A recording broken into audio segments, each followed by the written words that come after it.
છે એની અંદર પહેલાં પ્રમાણ સમજશું, પછી પ્રમાણ, પછી પ્રમાણાવધિ પ્રમેય. ઘણા બોલતા હોય છે વૈષ્ણવ કે આ પ્રમાણ લીલા નથી, આ પ્રમેય લીલા છે. જેને શાસ્ત્રમાં પ્રમાણ શું છે એ ખબર નથી, એ લોકો એમ કહેતા હોય છે કે પ્રમેય લીલા છે ને પ્રમાણ લીલા છે ને પ્રમેય બલ છે ને તો પુષ્ટિમાર્ગ તો પ્રમાણનું પુષ્ટિમાર્ગમાં કોઈ કામ જ નથી, આ તો પ્રમેય માર્ગ છે. આવી બધી વાતો આપણે સાંભળતા હોઈએ છીએ ભગવદ્ વાર્તાઓમાં. કે હકીકતમાં પૂછો એને કે પ્રમેય એટલે શું, તો એ ખબર ન હોય. પ્રમેય એટલે એવું સમજતા હોય કે શાસ્ત્રોનું ઉલ્લંઘન કરીને જે કાર્ય કરવામાં આવતું એ પ્રમેય. એટલે આપણે ત્યાં શાસ્ત્રનું શું કામ છે, તો એ શાસ્ત્રનું બધું ઉલ્લંઘન કરીને જે કાંઈ કામ કરો એ પ્રમેય. પુષ્ટિમાર્ગ તો પ્રમેય માર્ગ છે, એટલે શાસ્ત્રનું બંધન તો પુષ્ટિમાર્ગમાં હોય નહીં. શાસ્ત્રના બંધન વગર જે કાંઈ કરવામાં આવે બધું જ કરી શકવાની છૂટ. વાનરવેળા એ પ્રમેય બલ, એ બધું વાનરવેળા છે, એ બધા પ્રમેય બલ કહેવામાં. હકીકતમાં આવું નથી. આની માટે આ બધી ટર્મિનોલોજી આપણે સમજવી જોઈએ શાસ્ત્રની. કે પ્રમા,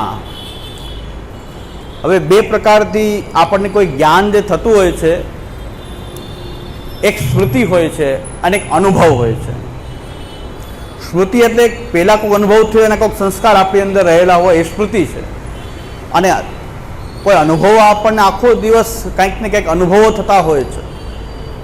એ અનુભવ જે છે એની અંદર પાછો યથાર્થ અનુભવ હોય એ પ્રમા છે. પ્રમા એટલે જ્ઞાન, સાચું જ્ઞાન, યથાર્થ જ્ઞાન, એને પ્રમા કહેવાય. સાદી ભાષામાં યથાર્થ અનુભવ હોય એને પ્રમા કહેવાય. અનુભવ બધા પ્રમા નથી, પણ યથાર્થ હોય તો એ પ્રમા છે. અનુભવ ગમે એ થઈ ગયો, પણ એ યથાર્થ છે કે અયથાર્થ છે એ ભેદ નથી, ત્યાં સુધી એ પ્રમા નથી. પ્રમા એટલે યથાર્થ અનુભવ પ્રમા. ન્યાયશાસ્ત્ર એમ કે, ન્યાયશાસ્ત્ર એમ કહે છે કે યથાર્થ અનુભવ પ્રમા. જે યથાર્થ અનુભવ છે, યથાર્થ એટલે કેવું, તદવતી તત્પ્રકારકો અનુભવ યથાર્થ. જે જેવું છે એવો અનુભવ થાય, તદવતી તદ પ્રકારકો અનુભવ પ્રમા.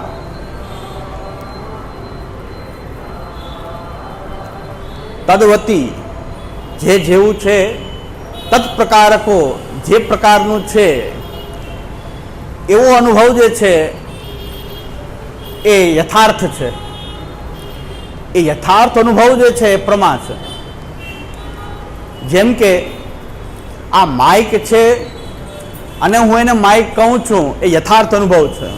આ માઇક છે ને હું કહું છું કે કંઈક બીજો પદાર્થ છે, તો એ યથાર્થ અનુભવ નથી, એટલે પ્રમા નથી. અનુભવ થવો, બધો અનુભવ થવો એ પ્રમા નથી. કોઈ પણ પ્રકારનો અનુભવ થાય એ પ્રમા નથી. પણ પ્રમા કોણ છે કે યથાર્થ અનુભવ. ન્યાયશાસ્ત્રના હિસાબે વલ્લભાચાર્યનો મત શું છે એ આપણે જાણવું પડશે કે પેલા ન્યાયશાસ્ત્ર શું કહે છે. કારણ કે પદ, વાક્ય, પ્રમાણ આ ત્રણ શાસ્ત્ર છે એ સહિત વેદાંત ભણ્યો હોય સાચો વેદાંતી કહેવાય. વેદાંત અભ્યાસ કરનારો જે છે એને પદ, વાક્ય અને પ્રમાણ શાસ્ત્ર ત્રણેય શાસ્ત્રનું જ્ઞાન હોય અને વેદાંત જાણતો હોય તો એ સાચો વેદાંતી કહેવાય. બાકી તો કલો વેદાંતિના સર્વે ફાલ્ગુને બાલા યથા.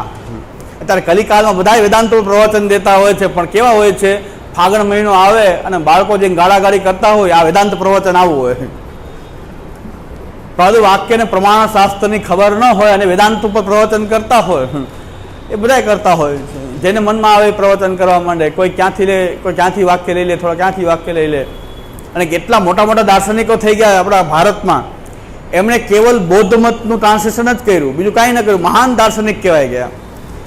એક મહાન દાર્શનિક કહેવાય ગયા, એને આખું શાંકર મતનું ઇંગ્લિશ ટ્રાન્સલેશન આ બધું. કારણ કે સંસ્કૃત કોઈ વાંચતું નથી ટેક્સ્ટ. તો અત્યારે એ તો શાંકર મત ઓલરેડી કહેવાયેલો હતો, એ તમે અંગ્રેજીમાં કહી દીધો. મહાન તત્વચિંતક ભારતના થઈ ગયા. મહાન નામ છે, અત્યારે નામ ન દેવાય, કોઈ કેસ બેસ ઠોકી દે પાછું. પણ એના જો શાંકર મત વાંચ્યો હોય તો કાંઈ નવું નથી. મહાન દાર્શનિક થઈ ગયા, મહાન તત્વચિંતક થઈ ગયા. તો હકીકતમાં એમણે જે મત કીધો છે તો શાંકર મત જ કીધો છે, પણ અંગ્રેજીમાં કહીને વિશ્વને, ભારતીય દર્શનને વિશ્વમાં પ્રસરાવી દીધું, એની મહાનતા કહી શકાય. પણ સંસ્કૃત જાણનારા માટે, શાસ્ત્ર જાણનારા માટે કોઈ નવી બાબત નહોતી. જે એ લોકો વિદેશોમાં જઈને પ્રવચન કર્યા તો સારું કર્યું, ભારતીય સંસ્કૃતિના, ભારતીય દર્શનને વિશ્વના ફલક પર મૂક્યું, પણ અંગ્રેજી ટ્રાન્સલેશન જ હતું ખાલી શાંકર મતનું, બીજું કાંઈ નવું નથી. એવી રીતે કેટલાય મહાન તત્વચિંતક થઈ ગયા. અમેરિકાને ગાંડું કરી દીધું, અમેરિકનોને ગાંડા કરી દીધા તત્વચિંતનની બાબતમાં. કે તો બૌદ્ધ મતનું ટ્રાન્સલેશન કરતા હતા અંગ્રેજીમાં. હા, બીજું કાંઈ નહીં, જે બૌદ્ધ મતની વાતો જ પાછી અંગ્રેજીમાં કહેવાનું. આવા ઘણા તત્વચિંતકોના, દાર્શનિકોના નામ થઈ ગયા, પણ ઓરિજિનલ જે શાસ્ત્રોનો અભ્યાસ ન હોવાને કારણે અંગ્રેજીની અંદર જે ભાષાંતર છે આપણને બહુ આકર્ષી જાય છે. હકીકતમાં ઓરિજિનલ આનંદ કેટલો હશે કે ખાલી અંગ્રેજી ટ્રાન્સલેશનમાં બધા લોકો ગાંડા થઈ ગયા. આવું તત્વચિંતન ભારત પાસે, આવા ગ્રંથો, આવો વિચાર ભારત પાસે, ભાઈ આ તો બહુ સામાન્ય વાત છે. હજી જો મૂળ ગ્રંથોની વાત તો એ તમે જોઈએ જ નથી, ટ્રાન્સલેશન જ જોયું છે. એટલે આપણે થોડુંક બહુ ઊંડાણમાં નથી જતો. આ બહુ ઊંડાણની વાત હતી, ઘણા કાલે બહુ અઘરું છે. અઘરું નથી, બહુ સહેલું છે. અઘરું તો હજી ઘણું બધું છે. એ તો અઘરું જ્યારે આપણે જો પ્રસ્થાન રત્નાકર સુધી પહોંચીએ તો આપણે અઘરું જોશું શું અઘરું છે. પ્રસ્થાન રત્નાકર સુધી જો પ્રભુ કૃપાથી પહોંચીએ તો અઘરું શું છે ત્યારે આપણને ખબર પડે. આ તો બહુ સહેલી વાતો છે.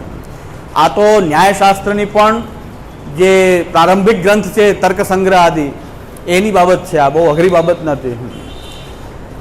એટલે બાળકો નાના હોય ને, ભણતા શીખા હોય ત્યાં તર્ક સંગ્રહ આખું મોઢે બોલતા હતા આપણા બાળકો. તર્ક સંગ્રહ એ નાના નાના બાળકો મોઢે બોલતા. યથાર્થ અનુભવ, પ્રમા આદિ બધું આ તર્ક સંગ્રહની વાત છે. અત્યારે એમએની અંદર તર્ક સંગ્રહ ભણાવવામાં આવે છે. આટલો બુદ્ધિનો વિકાસ થયો કે હાસ થયો એ ખબર નથી કે જે બાળકો આ રમતમાં બોલી જતા હતા તર્ક સંગ્રહ, એ અત્યારે એમએના વિદ્યાર્થી, પીએચડી લેવલના વિદ્યાર્થી તર્ક સંગ્રહ ભણતા હોય છે. છતાં એમ કહેતા કે બહુ ખરેખર હાર્ડ છે, તો એમ કહેતા હાર્ડ છે. અરે ભાઈ, અમારા ભારતીય બાળકો આ તો બહુ પ્રારંભિક અવસ્થામાં તર્ક સંગ્રહ ભણી જતા હતા. હા, અને તર્ક સંગ્રહ આપણને અત્યારે એમએ લેવલ ઉપર ચાલતા ગ્રંથો છે. યુનિવર્સિટીના અભ્યાસક્રમમાં તો એમએમાં આવે તર્ક સંગ્રહ. અન્નમ ભટ્ટનો ગ્રંથ તર્ક સંગ્રહ.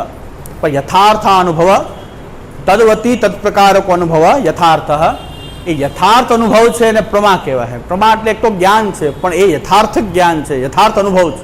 આમ તો જ્ઞાન છે, પ્રમા એટલે જ્ઞાન, પણ એ ટેકનિકલ બાબત છે કે ભાઈ કોઈ પણ વસ્તુનો કોઈ પણ અનુભવ થઈ ગયો, કોઈ પણ જ્ઞાન થઈ ગયું, એ પ્રમા નથી. તો ભ્રમાત્મક જ્ઞાન એ પ્રમા થઈ જાય ને તો પછી ઘણા ભ્રમ થાય છે કે ભાઈ પુષ્ટિ માર્ગ એટલે શું? પુષ્ટિ માર્ગ એટલે બસ આ મંગલાથી સેન સુધી દર્શન કરવા, મંગલમુખી સદા સુખી, મંગલાથી સેન સુધી દર્શન કર્યા હોય, પુષ્ટિ માર્ગ છે. જ્ઞાન તો છે પણ ભ્રમાત્મક જ્ઞાન છે, સાચું જ્ઞાન નથી ને. પુષ્ટિ માર્ગનું સાચું સ્વરૂપ નથી, આ એ ભ્રમાત્મક સ્વરૂપ છે.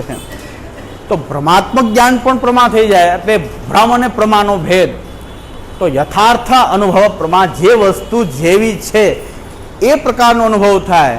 સાપ છે તો સાપનો અનુભવ થાય, દોરડાનો અનુભવ ન થાય. દોરડું હોય તો સાપનો અનુભવ ન થાય, તો એ પ્રમા છે. એટલે યથાર્થ અનુભવ પ્રમા ન્યાયશાસ્ત્ર આમ કહે છે.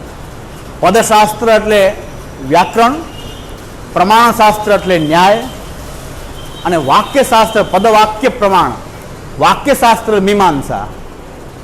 મીમાંસા જૈમિની સૂત્રોવાળું મીમાંસા. મીમાંસાના બે શાખા છે, પ્રભાકર અને કુમારીલ ભટ્ટ. તો યથાર્થ અનુભવ પ્રમા ન્યાયશાસ્ત્ર કહે છે. અને મીમાંસાવાળા અલગ પ્રકારથી વ્યાખ્યા કરે છે. અનધિગત અબાધિતાર્થ વિષયકમ જ્ઞાનમ પ્રમા. અનધિગત અબાધિતાર્થ વિષયકમ જ્ઞાનમ. અનધિગત એટલે જે માહિતી કે જ્ઞાન બીજે ક્યાંયથી મળ્યું ન હોય, અનધિગત હોય. જે જ્ઞાન બીજે ક્યાંયથી મળેલું ન હોય અને પાછું એનું ક્યાંય બાદ ન થતો હોય, એ પાછું એને બાદ પણ ન થતો હોય, એવા પ્રકારનું જે જ્ઞાન છે એ પ્રમા છે. આ મીમાંસા શાસ્ત્રનો નિયમ છે. યથાર્થાનુભવ પ્રમા એ ન્યાયશાસ્ત્ર કહે છે. અને મીમાંસા શાસ્ત્ર કહે છે કે અનધિગત અબાધિતાર્થ વિષયકમ જ્ઞાનમ. અનધિગત એટલે તમને ક્યાંયથી મળેલું ન હોય, બીજે ક્યાંયથી નહીં. જે વસ્તુ બીજે ક્યાંયથી પ્રાપ્ત ન હોય અને પાછું એનું બાદ ન થતું હોય. તમે દોરડું માનેનું પણ આગળ સાપ નીકળે તો એ બાદ થઈ ગયો ને. તમે દોરડું વાળ્યું હતું પણ બાજુમાં જઈને જોયું તો સાપ હતો તો એ બાદ થઈ ગયો. તો તમે દોરડાનું જે જ્ઞાન હતું એ યથાર્થ જ્ઞાન નહોતું, અનધિગત હોય ને અબાધિતાર્થ. હજી આની વ્યાખ્યા આપણે આ બહુ આપણી માટે મહત્વનું છે. અનધિગત અબાધિતાર્થ વિષયકમ જ્ઞાનમ પ્રમા.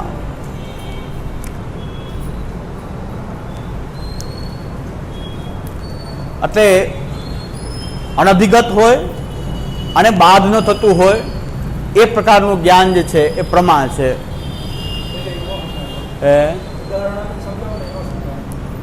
આ તો જો બહુ આપણે આનો આ જ સમજવાનું છે વધારે તો. અનધિગત એટલે તમને બીજેથી ક્યાંય ન મળ્યું હોય. જેમ કે કૃષ્ણ સેવાનું સાધનાવસ્થાનું સ્વરૂપ શું એ શ્રી આચાર્યના સિદ્ધાંત મુક્તાલી સિવાય બીજે ક્યાંય આ જ્ઞાન મળી શકે નહીં. તત્સિદ્ધેય તનુવિત્તજા આ જે જ્ઞાન છે મળી રહ્યું છે એ શ્રી મહાપ્રભુજીના ગ્રંથો સિવાય બીજે ક્યાંયથી કે કૃષ્ણ સેવાનું સાધનાવસ્થાનું સ્વરૂપ શું એ જાણવું હોય તો એના માટે તો સિદ્ધાંત મુક્તાવલીમાં જ મળી શકે કે તત્સિદ્ધેય તનુવિત્તજા અનધિગત. બાકી ક્યાંય ભાગવત કે બીજા કોઈ શાસ્ત્રથી આ તનુવિત્તજા જે છે એ જ્ઞાન પ્રાપ્ત નથી. તત્સિદ્ધેય તનુવિત્તજા કૃષ્ણ સેવા સદાકાળ. સેવા એટલે શું? ચેતસ તત્પ્રણમ. આ બીજે ક્યાંથી? શ્રી આચાર્યના ગ્રંથ સિવાય ચેતસ તત્પ્રણમ સેવાનું સ્વરૂપ જે છે ચેતસ બીજે ક્યાંયથી પ્રાપ્ત કરે? અનધિગત છે. બીજે ક્યાંયથી તમને આ માહિતી મળી શકે નહીં, જ્ઞાન મળી શકે નહીં આચાર્યના ગ્રંથ સિવાય.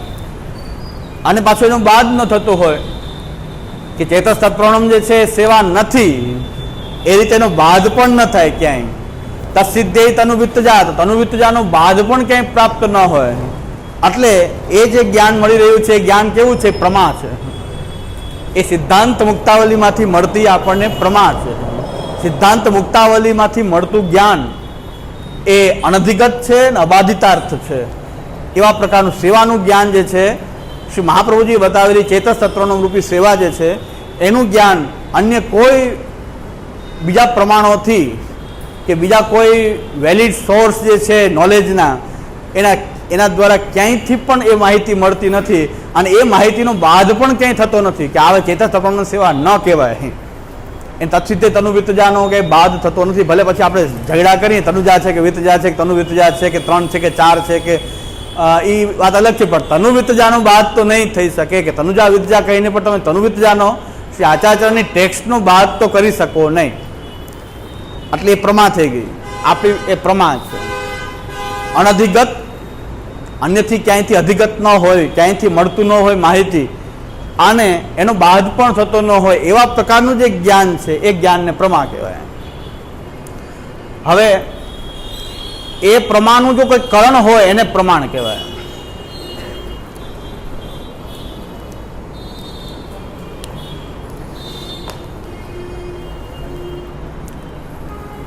પ્રમાણ એટલે શું? પ્રમાયાહ કરણમ પ્રમાણમ. પ્રમા જે છે આ બે પ્રકાર કે યથાર્થ અનુભવ હોય કે અનધિગત અબાધિતાર્થ વિશે જ્ઞાનમ પ્રમા હોય. એ પ્રમાનું જો કોઈ કરણ હોય એ કરણને પ્રમાણ કહેવાય. હવે કરણ એટલે શું? પાછી એ વાત આવશે. કરણ એટલે શું?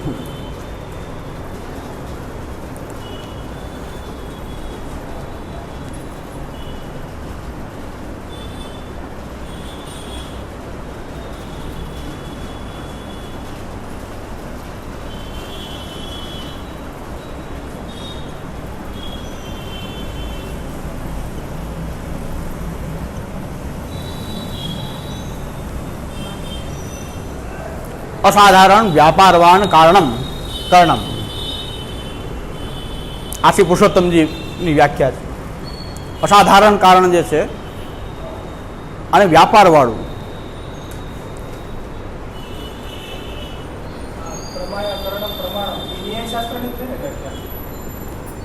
ના, એ તો પ્રમાણ શબ્દ કેમ બન્યો? પ્રમાયાહ કર્ણમ પ્રમાણમ. તો ન્યાયશાસ્ત્ર કયો કે મીમાંસા શાસ્ત્ર કયો, પ્રમાણ એટલે આ જ વાત આવે.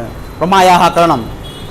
કોઈ પણ તમે પ્રમા છે ને માનો છો, આ માનતા હો તો આ માનતા હો, એનું કોઈ કારણ હોય, એનું અસાધારણ કોઈ કારણ હોય. હવે કારણો ઘણા બધા હોય, કોઈ વસ્તુની ઉત્પત્તિના કારણો ઘણા બધા હોય. એમાં એક અસાધારણ કારણ હોય કે જેના વ્યાપારથી તરત જ એક કાર્યની ઉત્પત્તિ થતી હોય, ડાયરેક્ટ કાર્યની ઉત્પત્તિ થતી હોય, એવું કોઈ અસાધારણ કારણ હોય એને કારણ કહેવાય. સાધારણ કારણો ઘણા બધા હોય, જેમ કે માટી છે, ઘડો છે, એની માટે માટી એ સાધારણ કારણ છે. માટી છે, જલ છે, કુંભાર છે, ચાકડો છે, એ બધા કારણો છે. એ સાધારણ બધા મળીને ઘડાની ઉત્પત્તિ કરે, પણ ડાયરેક્ટ માટી પછી તરત જ ઘડો નહીં થાય, બીજી કંઈક વ્યાપારની જરૂર પડશે. તો અસાધારણ કોઈ વ્યાપારવાળું જો કોઈ કારણ હોય કે જેના વ્યાપારથી તરત જ ઘડો બનતો હોય, જેમ કે દંડ, ચક્ર અને દંડ. એ ચક્ર અને દંડ એવા છે કે એના વ્યાપારથી તરત જ ઘડાની ઉત્પત્તિ થાય છે. બાકી માટી તો છે, સાધારણ કારણ છે, માટી છે, જલ છે, કુંભાર છે, બધું જ છે, પણ દંડ અને ચક્ર ન હોય તો ઘડાની ઉત્પત્તિ થઈ શકે નહીં. એટલે અસાધારણ વ્યાપારવાન કારણમ અને એના વ્યાપારથી તાત્કાલિક કાર્યની ઉત્પત્તિ થાય, તરત જ કોઈ વ્યવધાન વગર તરત જ ફલ, કાર્યરૂપ ફલ પ્રાપ્ત થાય, એની પહેલાનું જે તાત્કાલિક જો કારણ હોય એ કરણ કહેવાય. તો પ્રમા ઉત્પત્તિ માટે જે અસાધારણ વ્યાપારવાન જે છે કારણ જે છે એ બધાને પ્રમાણ કહેવાશે. જેમ કે મારે કોઈ રૂપ જોવું છે તો એની માટે નેત્ર છે, કરણ છે. કારણ કે નેત્ર ડાયરેક્ટલી નેત્ર જ રૂપ જોઈ શકે, બીજા કોઈ ઇન્દ્રિયોથી રૂપ જોઈ શકાય નહીં. તો આ કરણ થઈ ગયું. કેના માટે? રૂપ નામની જે પ્રમા છે, રૂપરૂપી જે પ્રમા છે એને જોવા માટે મારે નેત્ર જ કરણ છે. એટલે નેત્ર શું થઈ ગયું? પ્રમાણ થઈ ગયું.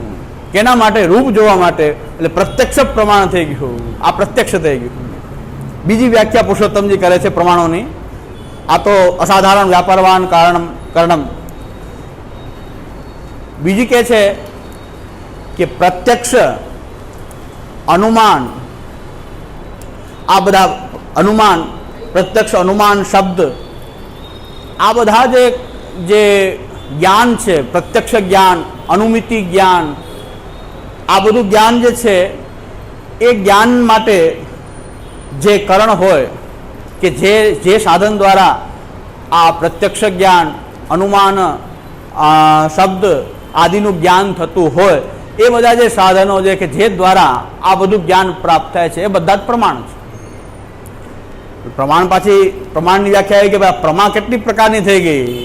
તો કે જે પ્રત્યક્ષ, અનુમાન, શબ્દ, એતીય,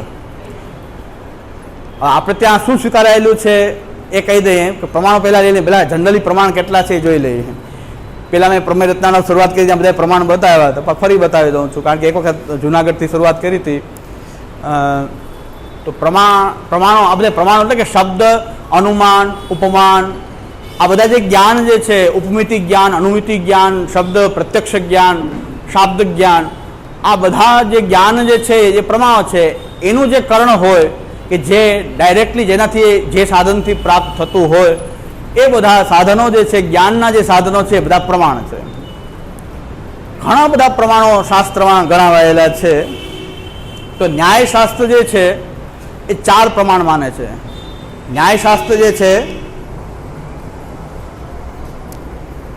આ લાલુ ભટ્ટજીનું પ્રમેય રચનાનો હેડિંગ આપણે સમજીએ છીએ. હેડિંગ છે ખાલી, ગ્રંથ નથી, ગ્રંથની કોઈ વાત જ નથી.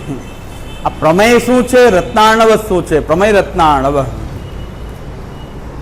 એટલે પહેલા જ મેં કીધું કોઈને અઘરું લાગે તો 10 વાર પૂછી લે, બાકી એમ કહેતા નહીં કે અઘરું છે. અઘરું નથી, આ તો હેડિંગ છે. હેડિંગમાં જો આપણે નાસી પાસ થઈ જાય તો પછી આગળ ગ્રંથ ચાલે કેમ? ન્યાયશાસ્ત્ર કહે છે પ્રત્યક્ષ, અનુમાન, ઉપમાન, શબ્દ. ન્યાયશાસ્ત્ર 4 પ્રમાણ માનીને ચાલે છે: પ્રત્યક્ષ, અનુમાન, ઉપમાન અને શબ્દ. મીમાંસા શાસ્ત્રવાળા પ્રત્યક્ષ, અનુમાન, ઉપમાન, શબ્દ,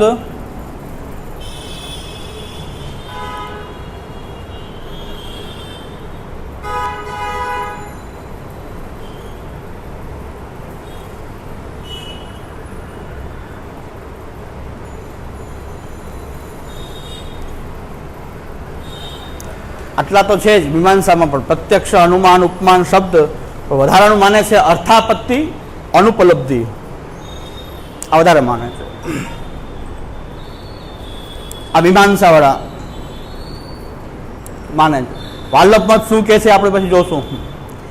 શાંકર મત શું કહે છે, વાલ્લભ મત શું કહે છે, એ આપણે થોડીક કમ્પેરેટિવ પણ જોશું. પ્રત્યક્ષ શું છે, અનુમાન શું છે, ઉપમાન શું છે, શબ્દ શું છે, અર્થાપત્તિ શું છે.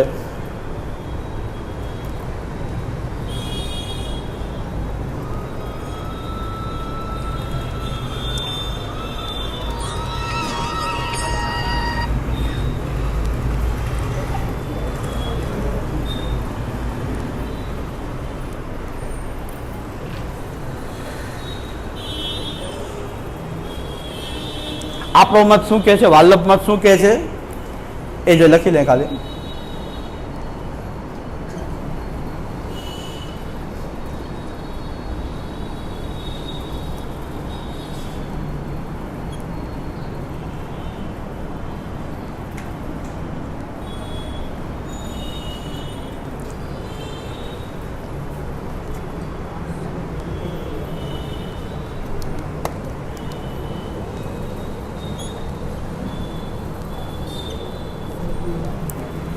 એતિહ્ય અક્ષર બહુ સારા નથી થતા, એટલે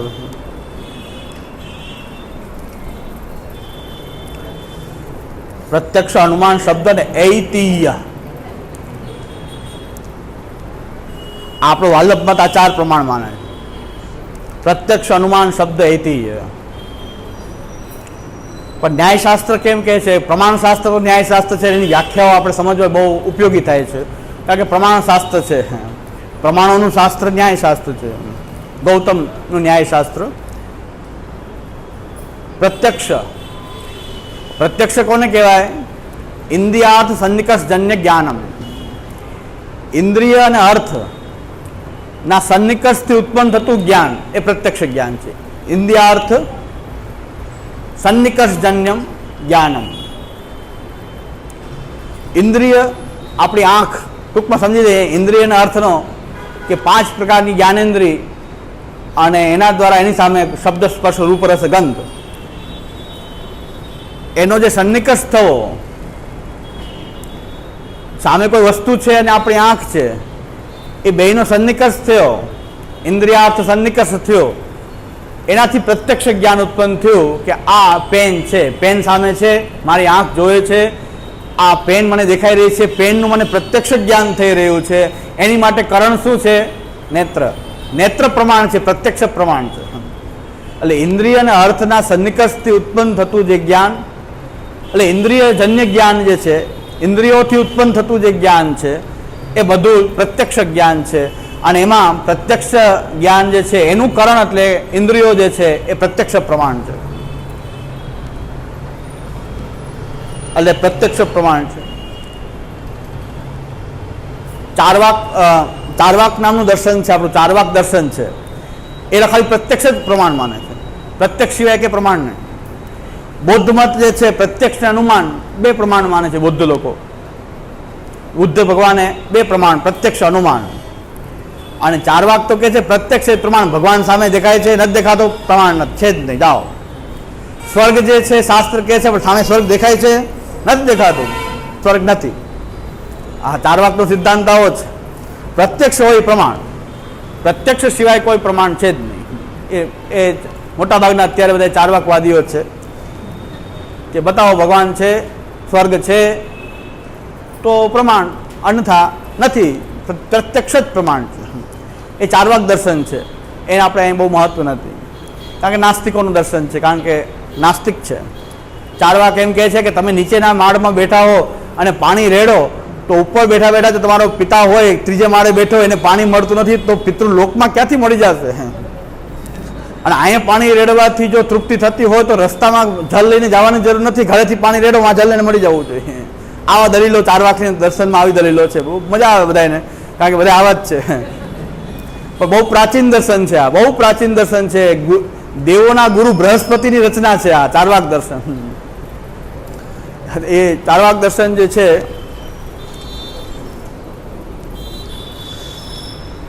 અમારા ક્લાસમાં ચારવાક દર્શન ચલાવતો હતો હું, ત્યારે મેં કીધું કોઈ પણ વૈષ્ણવને આમાં એન્ટ્રી નથી, બે સાંભળવાય બેસું નહીં, કારણ કે તો એમ કહેશો કે આ બધું શું બોલે છે કે રણમ કરતા ઘૃતમ પીવે ભસ્મીભૂત હશે તે હસ્ય પુનરાગમના કુતા, એમ કહે છે કે આ દેહ વયો જશે પછી કાંઈ નથી, જેટલું ઘી પીને આનંદ કરવો એટલે કરો, ઋણ કરવું હોય તો ઋણ કરો, પછી ક્યાં દેવા આવવું છે, કોઈ સ્વર્ગ નથી, કોઈ નરક નથી, કોઈ પાછો બીજો જન્મ થવાનો નથી.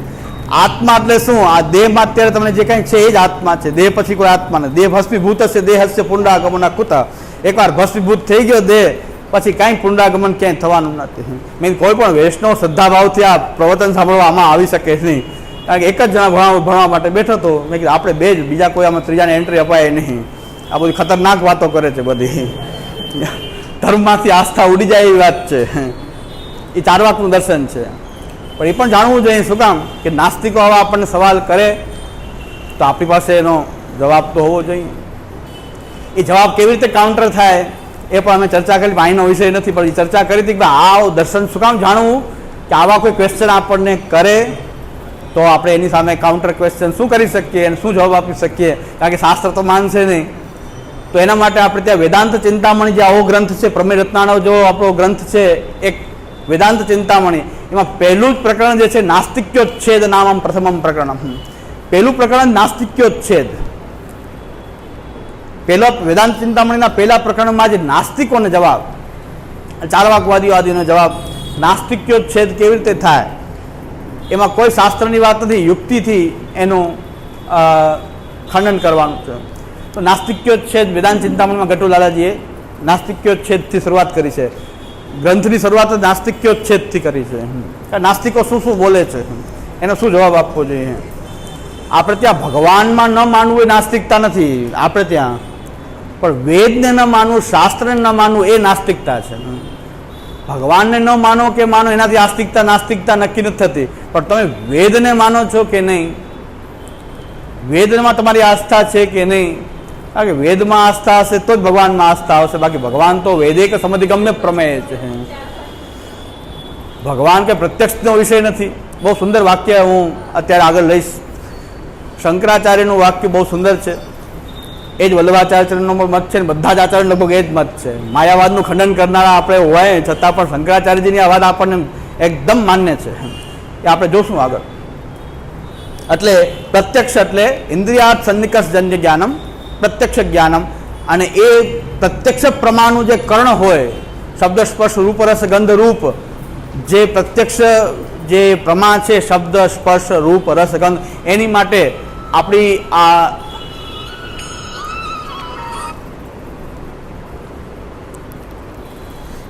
આપણી જે ઇન્દ્રિયો જે છે એ પ્રમાણ છે, એટલે પ્રત્યક્ષ પ્રમાણ છે. રૂપને જોવા માટે પ્રત્યક્ષ આ નેત્ર, સ્પર્શ માટે ત્વચા, શ્રવણ માટે કાન, આ પ્રત્યક્ષ પ્રમાણો છે. ત્યાર પછી અનુમાન. આપણે કંઈક અનુમાન લગાવીને કોઈક વાતને કોઈક માહિતી આપણને અનુમાનથી મળતી હોય છે. તો અનુમાન એટલે કે અનુ પશ્ચાત માનમ ઇતિ અનુમાનમ. અનુ પશ્ચાત માનમ, એક જ્ઞાન બીજા જ્ઞાન થવા માટે કારણ બને એને અનુમાન. એક જ્ઞાન જે છે એ બીજા કોઈ જ્ઞાનનું સાધન બની જાય એને અનુમાન કહેવાય. અનુ એટલે પશ્ચાત, માન એટલે પ્રમાણ. માન પણ કહે છે, પ્રમાણને માન પણ કહેવાય છે. તો અનુ પશ્ચાત માનમ એથી અનુમાનમ, એટલે એક જ્ઞાન બીજા કોઈ જ્ઞાન માટે સાધન બને, કારણ બને, ત્યારે એને અનુમાન કહેવાય. જેમ કે ધુમાડાનું પ્રત્યક્ષ જ્ઞાન થઈ રહ્યું છે, એ ધુમાડાને કારણે આપણને થાય કે ધુમાડો ખૂબ છે એટલે ત્યાં અગ્નિ છે. તો અગ્નિ દેખાતો નથી, ધુમાડો દેખાય છે, તો ધુમાડાનું જ્ઞાન આપણને અગ્નિના જ્ઞાનનું કારણ બની જાય છે. આપણે કહીએ જ નહીં ડાયરેક્ટ ત્યાં આગ લાગી છે, પણ તમે આગ તો જોઈ નથી, આગ દેખાતી નથી, પણ તમે કીધું આ ધુમાડો દેખાય છે એટલે આગ છે જ, કારણ કે યત્ર યત્ર ધુમ્મસ તત્ર વહ્નિ, આ એક એની વ્યાપ્તિ છે. એટલે કે વ્યાપ્તિ જ્ઞાન અથવા તો લિંગ પરામર્શક જ્ઞાન જેનું કારણ બને એનાથી જે આપણને પ્રમા પ્રાપ્ત થાય છે એ પ્રમા અનુમિતિ પ્રમા હોય છે, અને અનુમિતિ પ્રમાનું કારણ હોય છે અનુમાન. અનુમિતિ કહેવાય છે. એક જ્ઞાન એ પ્રમા કેવી છે? અનુમિતિ. પ્રત્યક્ષ પછી અનુમિતિ. એટલે એમાં શું છે કે આ સામાન્ય ઉદાહરણ આપણે યાદ રાખીએ કે ધુમાડાના જ્ઞાનથી અગ્નિનું જ્ઞાન થવું. તમે જોવો છો ધુમાડો અને જ્ઞાન થઈ રહ્યું છે અગ્નિનું, તો યત્ર યત્ર ધૂમ તત્ર વાહની. આ જે સંબંધ જે છે ધુમાડા અને અગ્નિનો સંબંધ કેવો છે? એ વ્યાપ્તિ કે એ જે સાહચર્ય જે છે, હંમેશા ધુમાડો જે છે અગ્નિ વગર ન થાય. એ જે સાહચર્ય છે એ સાહચર્ય છે એ વ્યાપ્તિ કહેવાય. એ વ્યાપ્તિનું તમને જ્ઞાન હોવાને કારણે તમને એ કોઈ અગ્નિનું જ્ઞાન થઈ રહ્યું છે તો અગ્નિ એક અનુમાન છે, અનુમિતિ થઈ છે તમે અગ્નિની.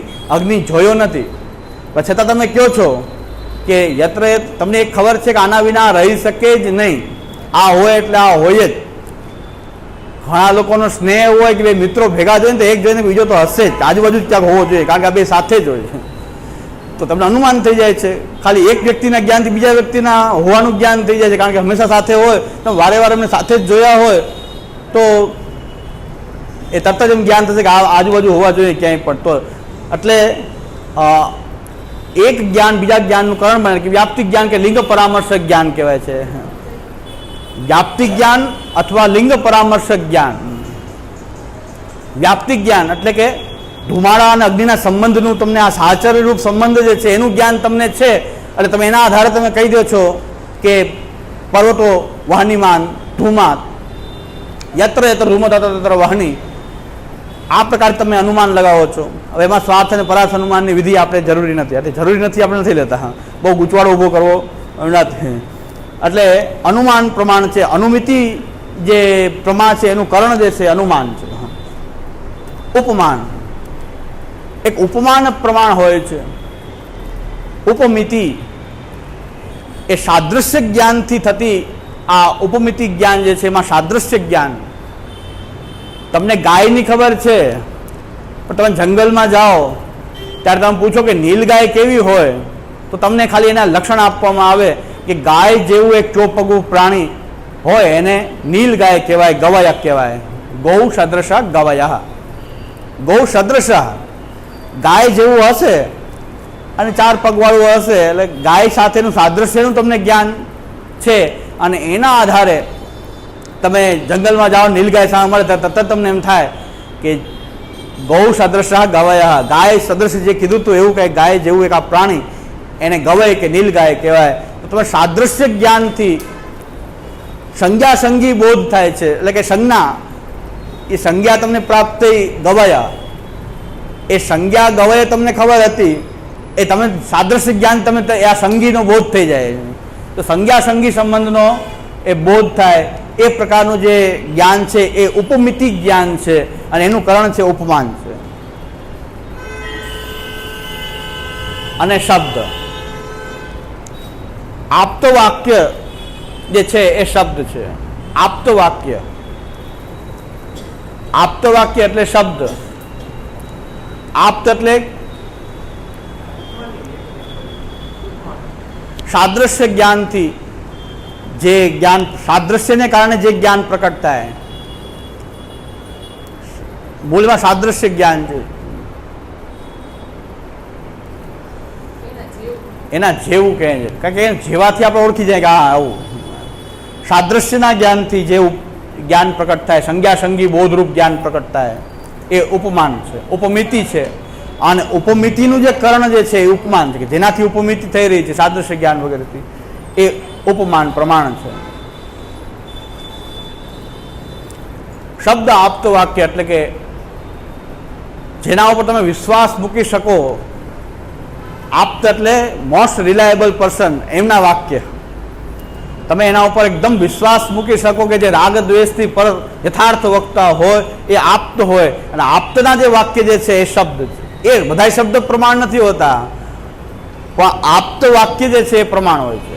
ગમે શબ્દ બોલે કે પ્રમાણ હોય એ શબ્દ પ્રમાણ ના કહેવાય. ગમે એ શબ્દ તમે બોલે કે ફલાણા ભાઈએ કીધું, ઢીકણા ભાઈએ કીધું.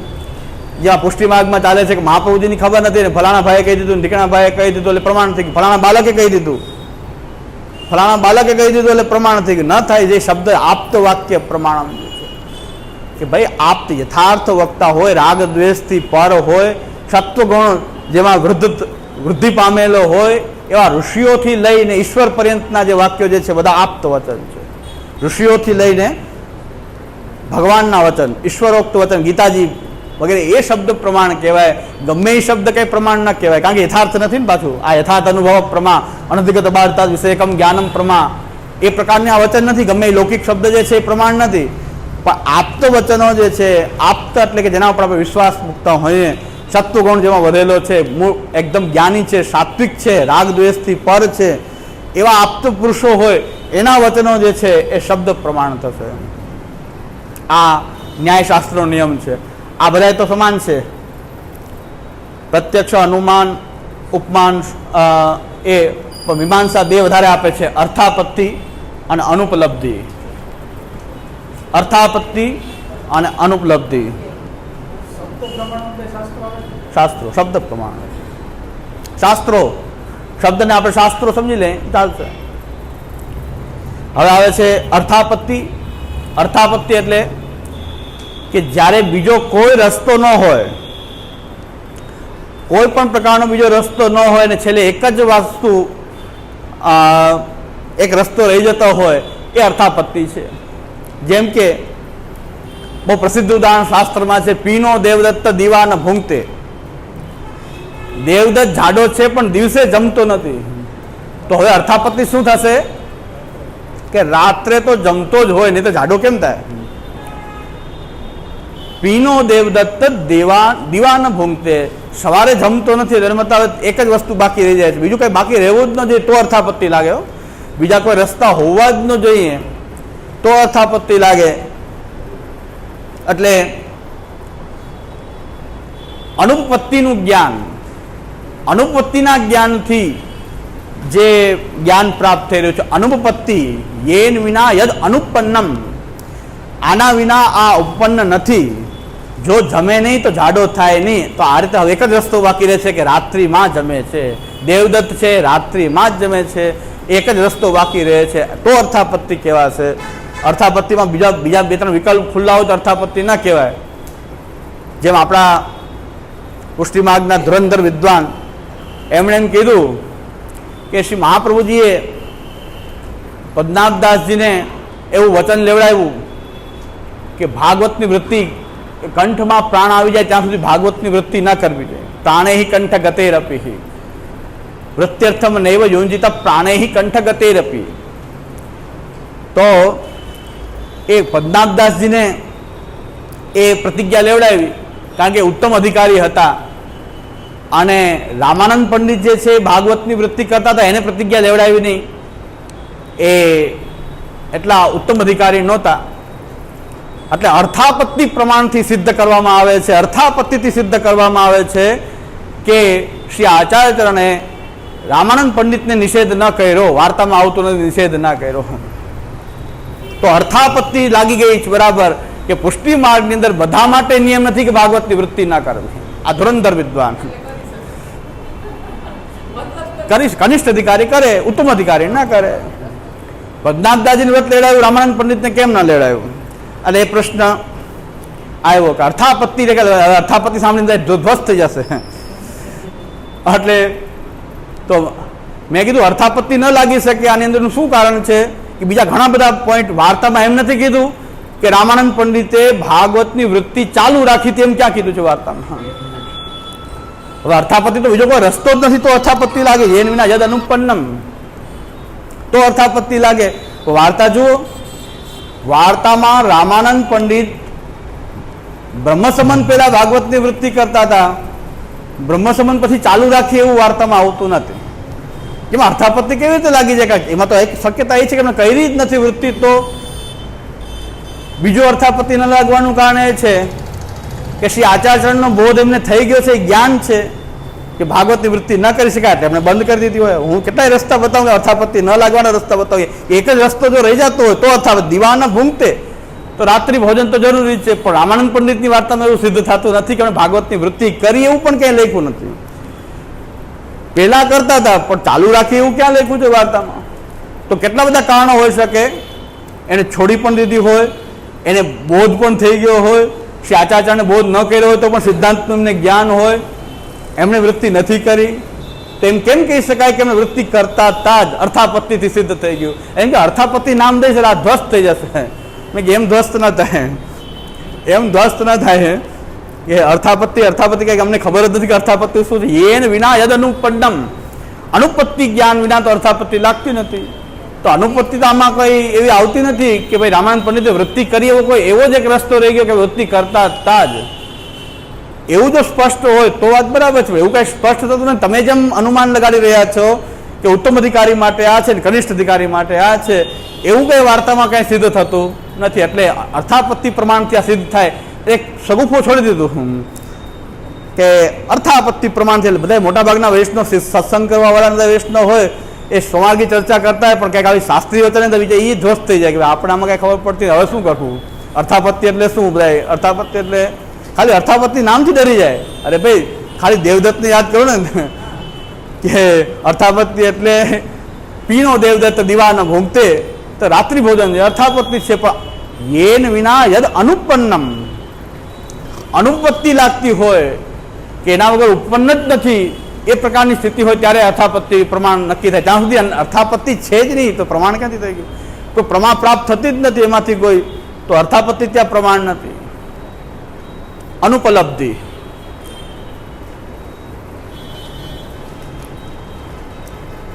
મેં કીધું અમે વિદ્વાન નથી, શાસ્ત્ર ભણ્યા નથી, પણ અમારા ગુરુ જે છે એ સર્વશાસ્ત્ર વિશારદ છે એટલું અમને ગૌરવ છે એટલે અમે ચલાવી દઈએ કામ.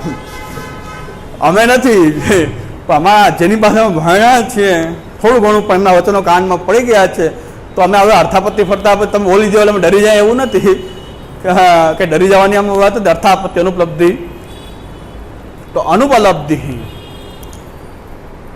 એટલે અર્થાપત્તિ તો મેં જવાબ આપ્યો કે અર્થાપત્તિ લાગે નહીં કે અનુપત્તિ તો થતી નથી. અનુપત્તિ જ્ઞાન અર્થાપત્તિ થાય કેવી રીતે? પછી કાંઈ જવાબ ના આવ્યો. પછી અર્થાપત્તિ કેમ થાય છે જવાબ આપો. કઈ રીતે અર્થાપત્તિ સિદ્ધ થાય છે એ કાંઈ જવાબ પછી ના આવ્યો. એટલે સગુફો છોડી દીધો કે ડરી જશે. અર્થાપત્તિ નામ આવશે. અમે અર્થાપત્તિ પ્રમાણથી એમ કહીએ છીએ કે અહીં રામાનંદ પંડિતની વાર્તામાં શ્રી મહાપ્રભુજીએ ભાગવતની વૃત્તિ કરવાની છૂટ આપી દીધી હતી. એટલે કનિષ્ઠ અધિકારીને છૂટ છે, ઉત્તમ અધિકારીને છૂટ નથી. બદનાથદાસજી જેવા ઉત્તમ અધિકારીઓ કોટીમાં વિરલ એ વૃત્તિ ન કરે, બાકી તો કરી શકાય. બીજું વચન એમને એમ કીધું કે શ્રી મહાપ્રભુજીના મતમાં ભાગવતની વૃત્તિ નિષિદ્ધ છે, શાસ્ત્રમાં નથી. હવે તમે શું કહેવા માંગો છો? આ વચન આ બહુ ડેન્જરસ વચન છે કે શ્રી મહાપ્રભુજીના વચનો શાસ્ત્ર વિરુદ્ધ વચનો છે કે મહાપ્રભુજીના વચન શાસ્ત્ર તુલ્ય છે કે નહીં? તમારે ઘણા બધી વસ્તુ આવશે આમાં. તો તમે મહાપ્રભુજીના વચનો શાસ્ત્ર તુલ્ય માનો છો, શાસ્ત્ર વિરુદ્ધ માનો છો, શાસ્ત્ર અવિરુદ્ધ માનો છો, શું માનો છો તમે? શ્રી મહાપ્રભુજીના વચનો તમે કેટલા લાઇટલી લ્યો છો કે શાસ્ત્રમાં મનાય નથી, મહાપ્રભુજી મનાય કરે છે. એમાં પાછું ઉત્તમ અધિકારી કનિષ્ઠ અધિકારી પાસે બતાવી દીધા. એટલે આ પ્રમેય રત્નાવની પ્રસ્તાવનામાં શ્યામુદાદાએ લખ્યું છે કે જે બીજા પાસેથી દ્રવ્ય લઈ અને પોતાના ઠાકોરજીને ધરે એ ઉત્તમ અધિકારી નથી, કનિષ્ઠ અધિકારી. એમ મહારાજ શ્રી કહે છે, સિદ્ધાંત સંરક્ષણ શિરોમણી. આપશ્રી એમ આજ્ઞા કરે છે કે બીજાનું દ્રવ્ય પણ સાથે ધરો તો ઉત્તમ અધિકાર સિદ્ધ નથી થતો, પણ કનિષ્ઠ અધિકાર સિદ્ધ થાય છે. અને પોતાના જ દ્રવ્યથી સેવા કરતો હોય તનુવિત્ત જા એ ઉત્તમ છે. તો શ્યામુદાએ કીધું કે તમે બધા લાયક જ નથી તો બ્રહ્મ સંબંધ દેવાના વૈષ્ણવ ઉત્તમ અધિકારી થઈ ગયા. હા, તો તમે તો કનિષ્ઠ અધિકારી છો, તો કનિષ્ઠ અધિકારી પાસે ઉત્તમ અધિકારી બ્રહ્મ સંબંધ શું કામ લે? તો બધા કેન્સલ કરો. તમારું ગુરુપદ કેન્સલ થઈ જશે. આ વાતમાં આવી વાત કરશો એ ખબર નથી કે તમારું ગુરુપદ કેન્સલ થઈ રહ્યું છે કે તમે ઉત્તમ નથી. વૈષ્ણવ પોતાના દ્રવ્યથી સેવા કરે, તમે દ્રવ્ય લઈને ભેગું ધરો છો ઠાકોરજીને તો તમે કનિષ્ઠ છો. વૈષ્ણવ ઉત્તમ છે. પ્રમેય રત્નાવની પ્રસ્તાવનામાં જ કે આ પ્રમેય રત્નાવન જેવા ગ્રંથ પણ ન ભણવાને કારણે આપણે અને પાછું સંરક્ષણ શિરોમણી કઈ સંરક્ષણ કરવું કેના શિરોમણી કે તમે તમારું પગને જ ઘાત કરી રહ્યા છો. તમારા પગ ઉપર તમે કુહાડો મારે તમને ખબર નથી. વૈષ્ણવને જે આ વાતની ખબર નથી કે આ કનિષ્ઠ અધિકારી છે અને અમે ઉત્તમ છીએ તો બ્રહ્મ સંબંધ કોણ કોની પાસેથી લે? ઉત્તમ હોય એની પાસે કનિષ્ઠ જવું જોઈએ કે કનિષ્ઠ પાસે ઉત્તમે જવું જોઈએ? આ બધું ગરબા ગોટો ચાલે છે. ગરબા ગોટો ભગવાન મોટો. આ વિદ્વાન કહેવાય છે. એટલે એ કક્ષાના આપણે વિદ્વાન તો નથી. આટલી બધી કક્ષા નથી વિદ્વતાની કે આટલી ખબર નથી પડતી કે આપણે શું બોલી રહ્યા છીએ. વેદ તો આઘાત થઈ રહ્યો છે, તમે તમારા પગને કુહાડી મારી રહ્યા છો એ તમને ખબર નથી. અરે વૈષ્ણવ જો આ ભણવા માંડશે આ બધું થોડુંક તો તમને કહેશે કે બંધ કરો, તમારી પાસે શું કામ બ્રહ્મ સંબંધ દયા અમે તો તમે આ કનિષ્ઠ અધિકારી છો, તમે તમારી પાસે શું કામ આવ્યા અમે તો શ્રી મહાપ્રભુના સિદ્ધાંત પ્રમાણે તદભાવે સ્વયં વાપી મૂર્તિમ કૃત્વા હરેક ક્વચિત પરિચર્યામ સદા કુર્યા તદરૂપમ તત સ્થિતમ ન્યાયથી અમે તો શ્રી આચાર્યચરણના સિદ્ધાંત અનુસાર ભગવત સેવા ઘરમાં જ કરશું. તમારી પાસે આવીએ શું કામ કે તમે કનિષ્ઠ છો, તમે સ્પષ્ટ કહી રહ્યો છો, પોતે ડિક્લેર કરો છો. કનિષ્ઠ અધિકારી આવું કરે, ઉત્તમ અધિકારી આવું ના કરે.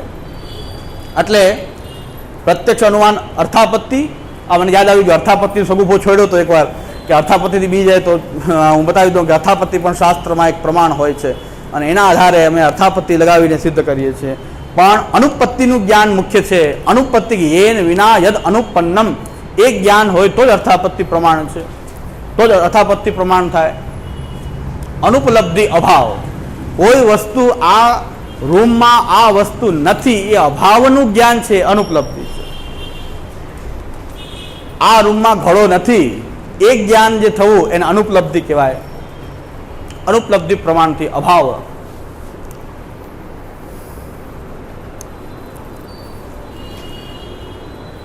બીજા પણ ઘણા પ્રમાણ હોય છે, સંભવ, ચેષ્ટા, લિપિ, ઘણા બધા પ્રમાણ હોય છે.